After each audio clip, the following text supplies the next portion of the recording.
Hey folks, Mrs. White here. Today we're going to focus on reviewing stuff from Chapter 5. I know Chapter 5 was the first unit that we've really tackled with remote learning. I know that it can be a little tricky. And so I want to make sure I'm really clear around what your test is going to look like and what topics are going to be covered on it, okay? So we'll start by talking about Chapter 5 with the specific sections and skills that we're going to see. I've attached a review sheet for you folks to the Google Classroom with this video. You do not have to do it. I would encourage you to do it. I'm also going to attach a key for that review sheet so that as you're doing it, you will know that you're doing it right. I would really encourage you to not look at the key unless you are either absolutely stuck or you are done with it and you're ready to just check your answers. Okay, don't use it to figure out what to do as your first step every time. That's going to be counterproductive. It's not going to help you because you're not going to be able to get help on your first step for each of these problems on this assessment.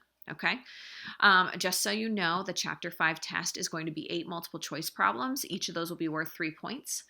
And then it's going to be 5 kind of fill in the blank problems. You're going to have 1 that's going to be a composition of functions, 2 that are going to be solving radicals, and 2 that are going to be solving radical inequalities. So the ones that are going to be more like write-in are going to be of the newer stuff, okay? The solving pieces. The multiple choice is going to be stuff that was kind of covered on that quiz you had taken previous and the older items, okay? So let's take a look at the topics we're going to cover. We're going to see section 5.2, which was composition of functions. You are not going to have any add, subtract, multiply, or divide on there. To keep the test kind of a reasonable size, I decided to just put composition on it because that was the new stuff. Inverse functions, you're going to need to be able to write inverse functions and identify if 2 things are inverse functions. Graphing square roots, you're going to have to be able to graph square roots and identify their domain and range. Okay, I don't know why I put R first. The domain and the range of them. And you can choose to do that in set builder notation or interval. If you're not really feeling great about interval notation, then do set builder, right? All the values of X such that, and then your inequality, and all the values of Y such that, and your inequality.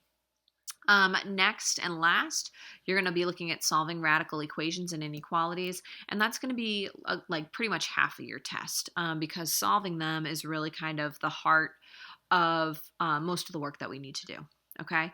So if you want to be with me, I'm going to go over at least 1 problem from each of these sections so that we're on the same page. It's a nice little review, especially of some of that older stuff.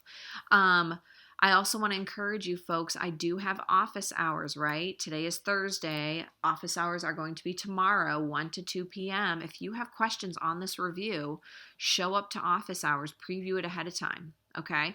Again, those office hours are 1 to 2 tomorrow. If you do review and you feel great and you're like, all right, I'm ready to take this test, and you decide you want to take it tomorrow, have your parent email me tonight and I'm happy to send it them, and you can take it tomorrow. You don't have to wait till Monday. If you want to review tomorrow and you talk to your family and you're like, I don't know, maybe I'll take it on Saturday. Take it on Saturday. I don't care. My weeks are super fluid. But know that on Monday, there is going to be no new work put out. Monday is your official test day. Okay, remember you can reference the calendar under the classwork tab, okay, if you want to. But there's going to be no work on Monday put out as your official test date, okay? If you decide to do it sooner than Monday, great, awesome. Have your parent email me. I will send it to them, okay, the day before. But otherwise, you'll be taking it on Monday. You could take it on Tuesday if you'd like. I am not holding any office hours on Wednesday, and it needs to be submitted to me at the very latest on Wednesday. I would prefer you send it in as soon as you're done, because what that's going to do, it's going to give me a little bit extra time to correct it and get it back to you. So I'd really appreciate it if you decide to actually take it on Monday or Tuesday, finish it up, put it online. Don't wait till the due date to submit it. So I'm just going to go through problems that you would see on that review sheet attached to Classroom. So in section 5.2, we're dealing with composition of functions. That's our little open dot here. And what this is telling me is take my f function and plug in g of x, or take my g function and plug in f of x.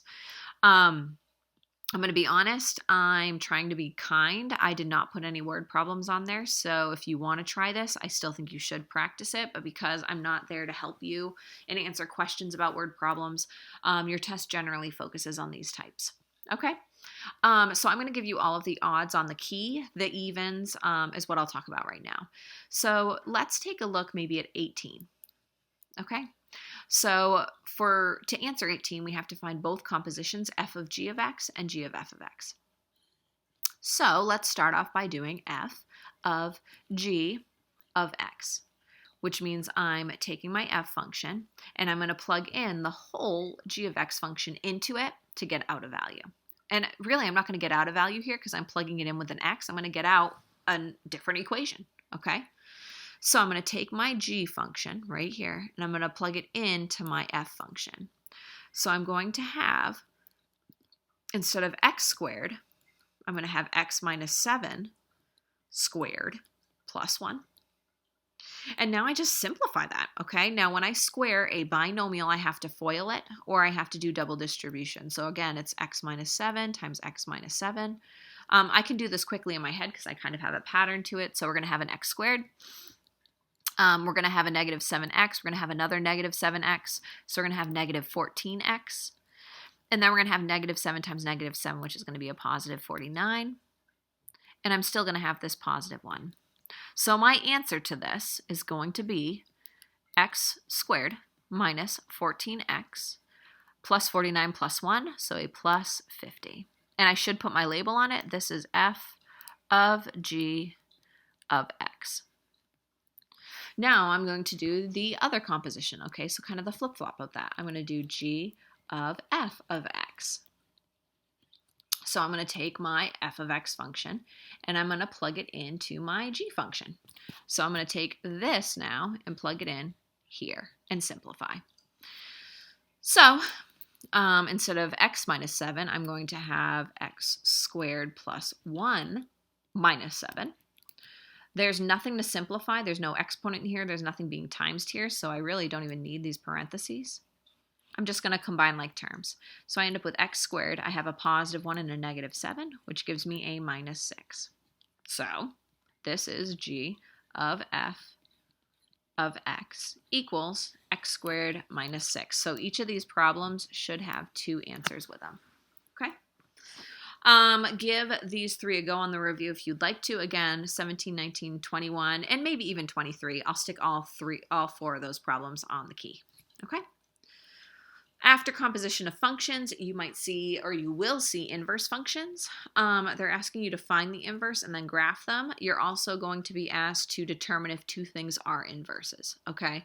So whether you do that by doing compositions or whether you test them by creating the inverse and making sure they match, it doesn't matter to me. I'll tell you on the mid-chapter quiz, people did it both ways, okay? So let's do, again, I'm going to do the odd ones. So I'll have 25, 27, and 29 on the key for you. So why don't we take a look at 24. So we can start by finding the inverse. To find the inverse, this is like our y. We're going to flip our x and our y's positions. So instead of y equals, I'm going to have x equals. And instead of 5x, I'm going to have 5y minus 6. Now I just get my y alone in positive. So I'm going to add 6. I'm going to divide by 5, and I'm going to be left with this. Okay?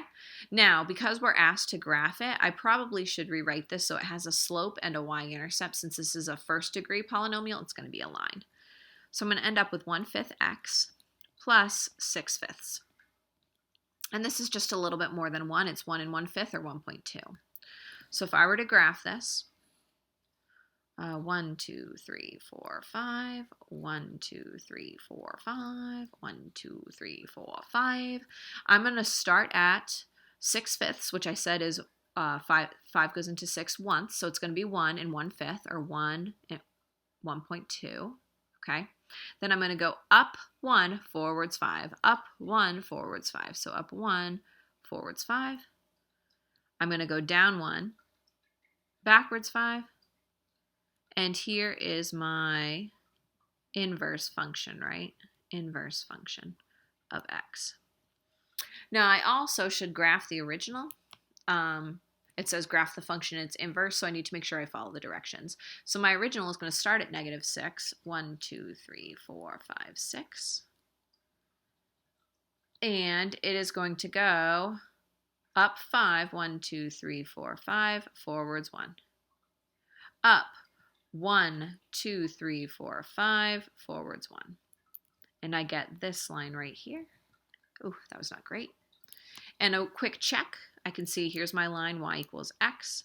Boom, it totally looks like a reflection. I am feeling great, okay? I'm feeling good about this graph. Writing inverses, definitely something you need to be able to do. You should definitely be able to graph inverses. If you have any questions about that, feel free to show up for office hours. Okay, again, I will include all of these on there. 29 is pretty darn tricky. I'm not going to try to mess with you on the test like that, but I will go over how you go about doing this. First step is you're going to solve 2x plus 1 times 2x plus 1, right? You're going to FOIL this, or you're going to double distribute it to get your quadratic. Then you're going to do the inverse. You could start by doing the inverse with this also. I'll show you, maybe I'll show you both ways on the key if I have space. So there's inverses, be able to find an inverse and determine if two things are inverses.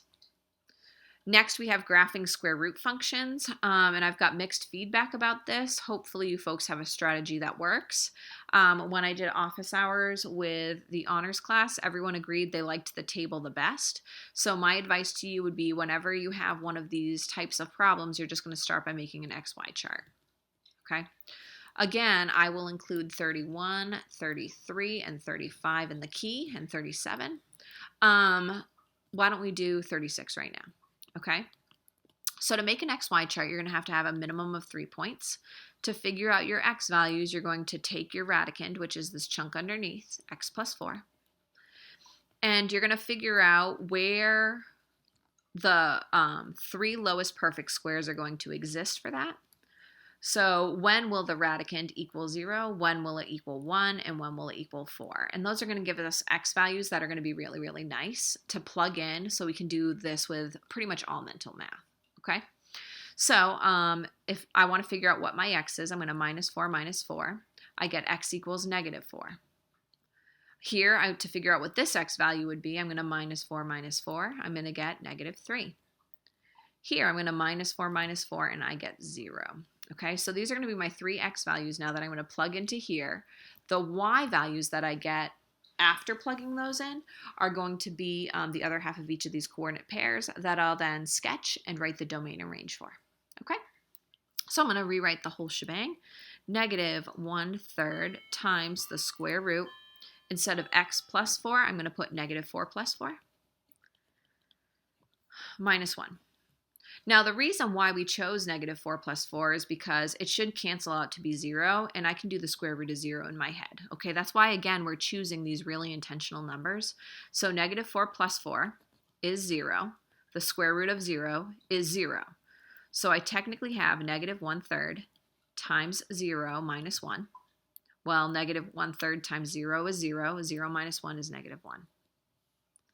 Now I'm going to do the same thing, except I'm going to plug in -3. So I'm going to have a negative, maybe I'll change it up to like green. I'm going to have a -3 here. So I have -3 plus 4. That was my original equation. That's going to give me 1. So I currently, then I can do square root of 1, which is 1. So I have -1/3 times 1. Again, because I square rooted this one, don't forget that. And then a minus 1. Well, 1 times -1/3 is -1/3 minus 1. These are same sign, add and keep, -1 1/3. Okay, -1 1/3. Now our last number we're going to plug in is going to be 0. So I would have a 0 here. So I have 0 plus 4 on the inside. Okay, 0 plus 4 is 4. The square root of 4 is 2. So I currently have -1/3 times 2 minus 1. Well, 2 times 1/3, if I have 1/3, I'm going to double it. I'm going to have a -2/3 minus 1. These are same sign, add and keep, so I'm going to have -1 2/3. Okay, -1 2/3. Now I'm ready to attempt to sketch this. My x has to have a 0, and then it has to go out to -4. So 1, 2, 3, 4. My y doesn't really have to have any positives.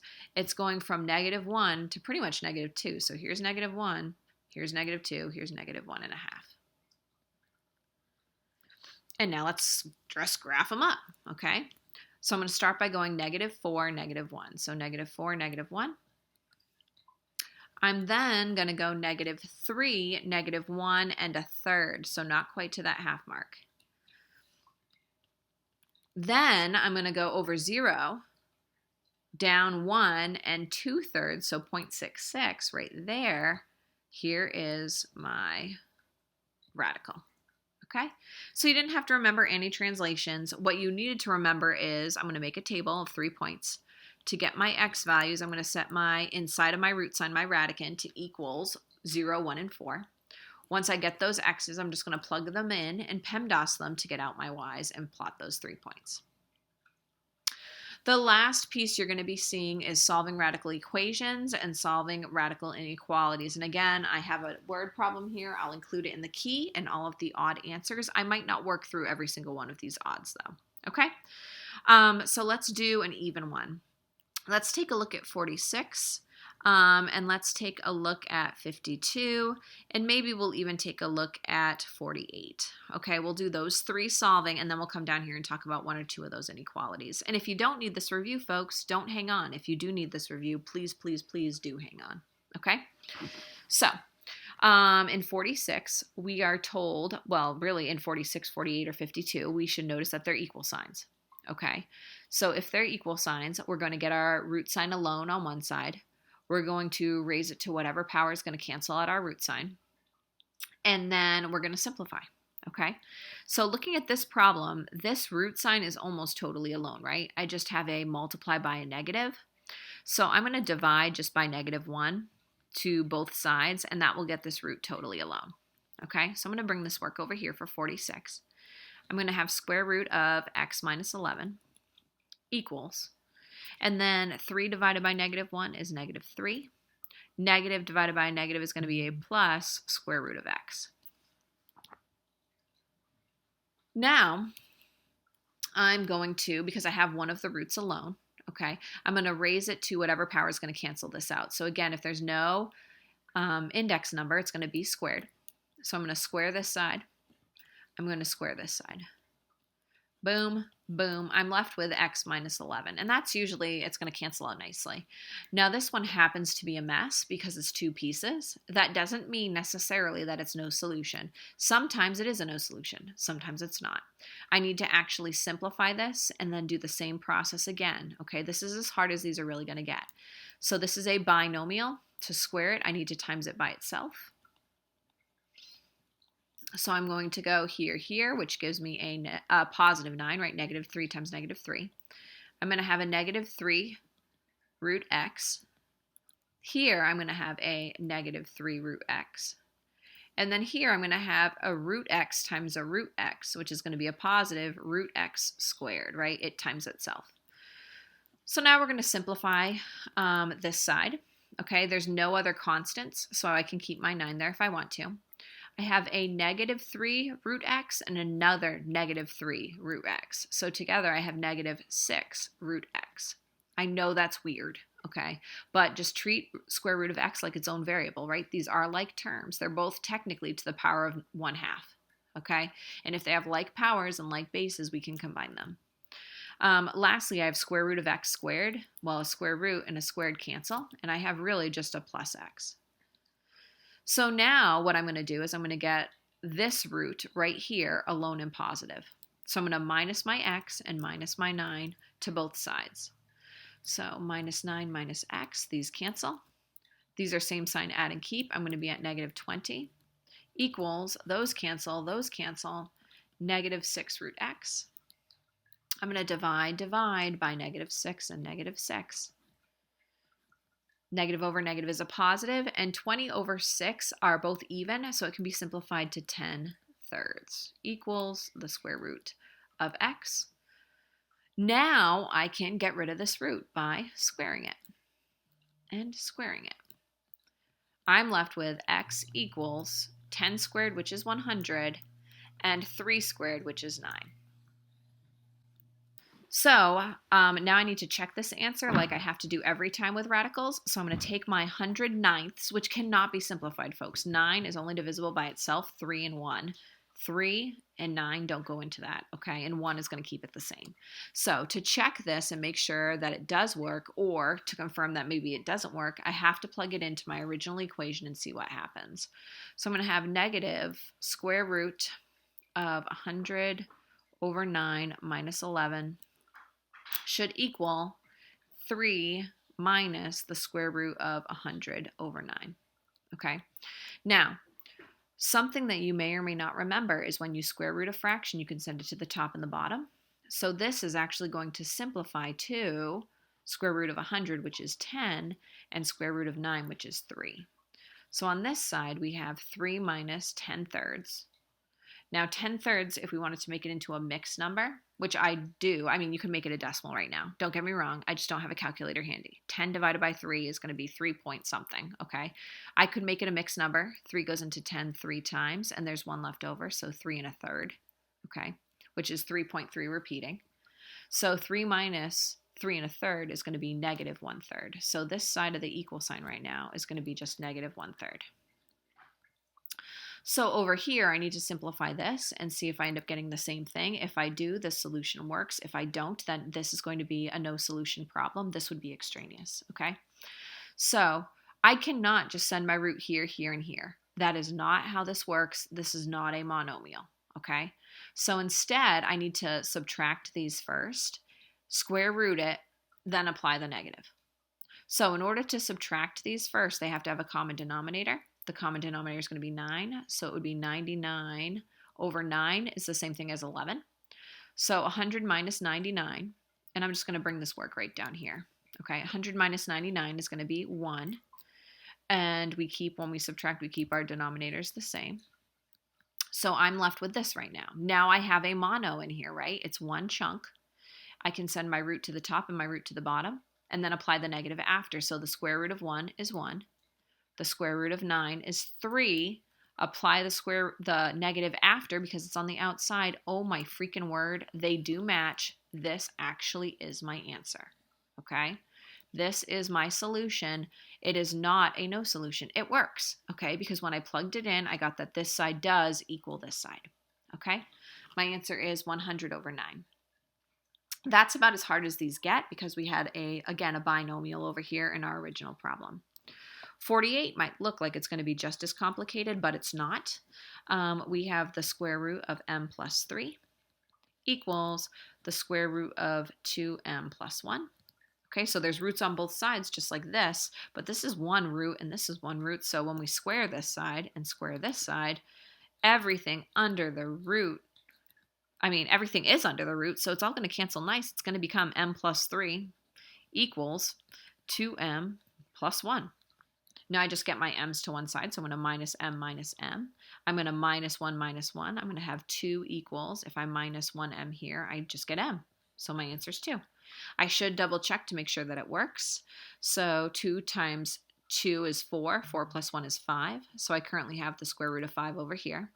If I put a 2 in for m, again, this 2 in here, 2 plus 3 is 5, so I'm going to have square root of 5. Square root of 5 does equal square root of 5. This answer works. Let's take a look now at 52, okay? 52 has a rational exponent, which hopefully you remember is the exact same thing as a root sign, okay? So I could start by rewriting this problem as 3 times the cube root, right? Because this 3 would be my index in front of this. 3x minus 1.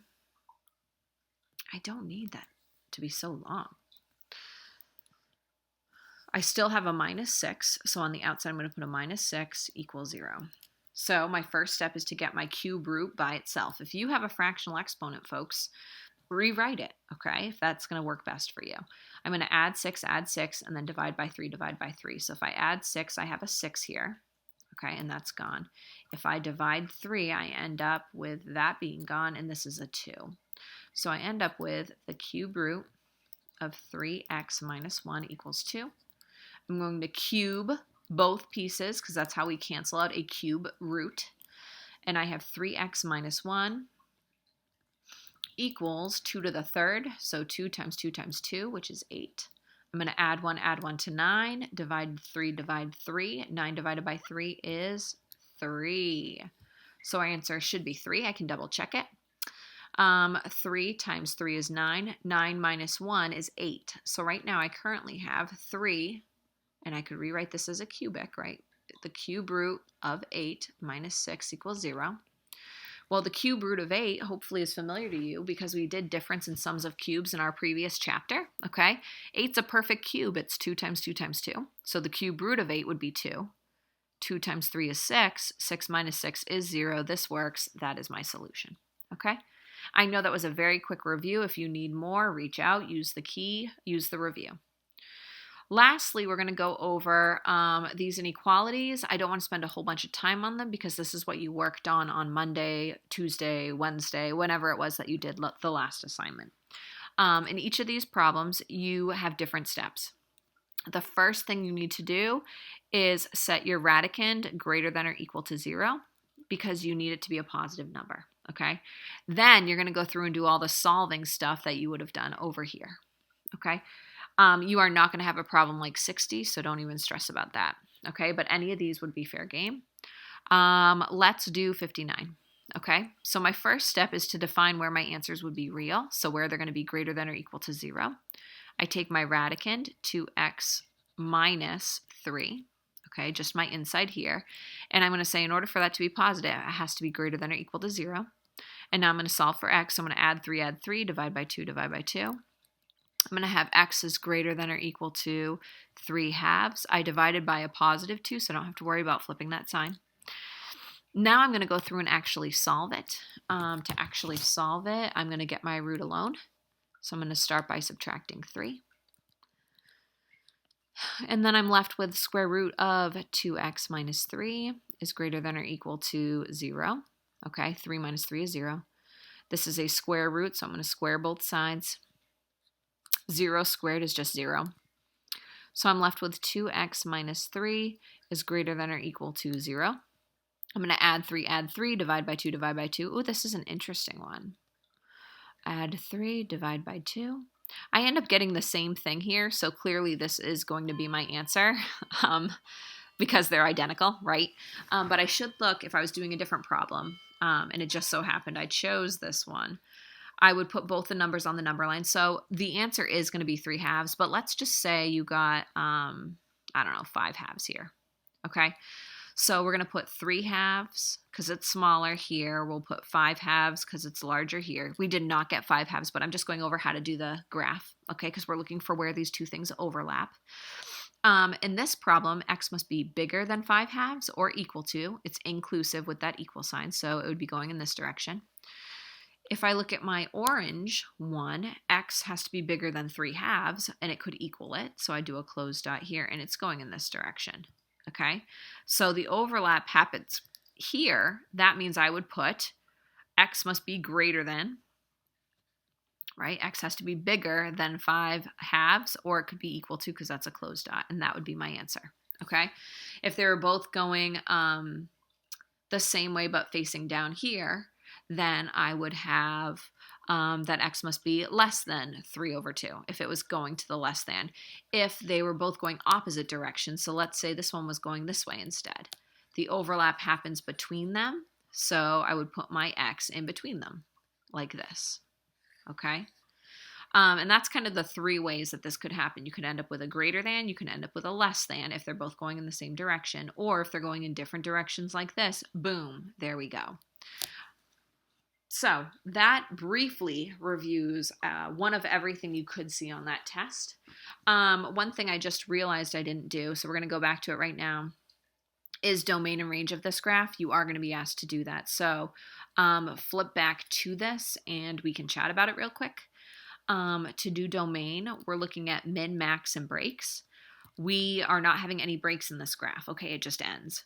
So for domain, we're looking at all of our x values. So I'm going to draw lines to my x. So it's going to exist here, okay, at -4. It does not exist to the left of that. Those would be imaginary. And this is going to continue in this direction forever. So there's actually no maximum. So I have a min of -4, and I have a maximum of infinity or nothing. So if we're doing set builder notation, I would say all the values of x such that x, and then I put my -4. -4 is a min. An alligator would never eat a min. They're all closed dots, so I put the equal to. I'm going to do something similar for my range, except I'm going to look at this point again, and that's with -1. And although this looks like it's kind of flattening out, it's still going down, okay, ever so slightly. So there's going to be no minimum, but there's going to be a maximum, if we think about it that way. There's going to be a maximum at -1, and then everything below here will work. It's just going to be very slowly out there. There's no minimum to our y, okay? So that's just going to -infinity.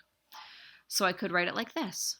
The range is all the values of y such that y is going to be related to this -7. That -7 is a max, so y has to be less than or equal to -7. Okay, and we close it up with curly brackets. With these radical graphs, you're always going to have a minimum or a maximum. You're never going to have both. So it's always going to result in one inequality. You just want to make sure that it's going in the right direction. Okay?